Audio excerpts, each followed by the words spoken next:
ubu ni igihe cyo kuvuza impanda iheruka, kuko akaga gakomeye kugarije iyi si, aho isi yerekeza abayituye ni habi, niyo mpamvu dukwiriye kuyivamo.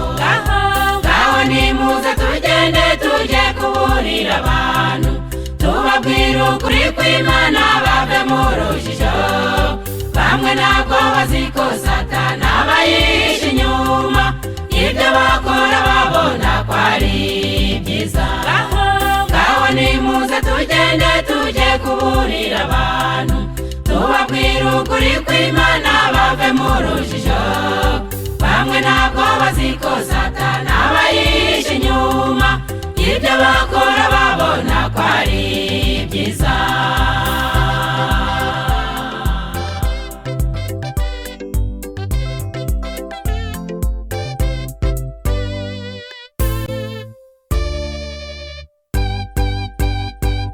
Satani arakoresha uburiganya buhanitse, ngo ayobye benshi bayoberwa w'igihe kigeze, abereka ko ibintu by'isi byose ari byiza.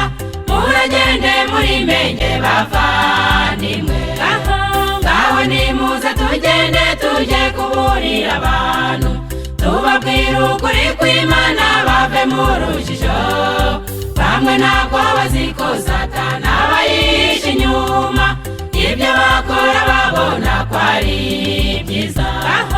Ngaho nimuze tugende tujye kuburira abantu, tubabwira ukuri kw'Imana bave mu rujijo. Bamwe ntabwo bazi ko Satani aba yihishe inyuma, ibyo bakora babona ko ari byiza.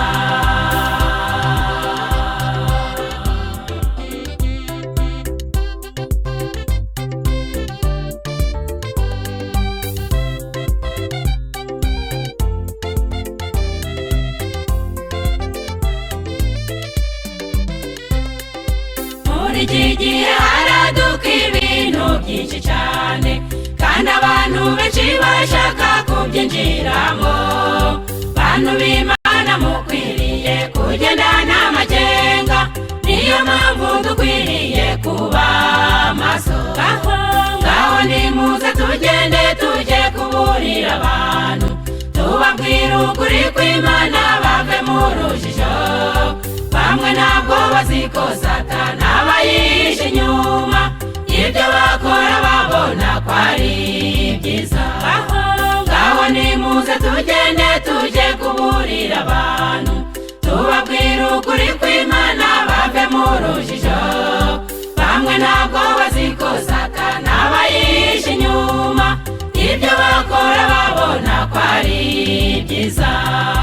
Niyo mpamvu dukwiriye kuba maso, niyo mpamvu dukwiriye kuba maso, niyo mpamvu dukwiriye kuba maso.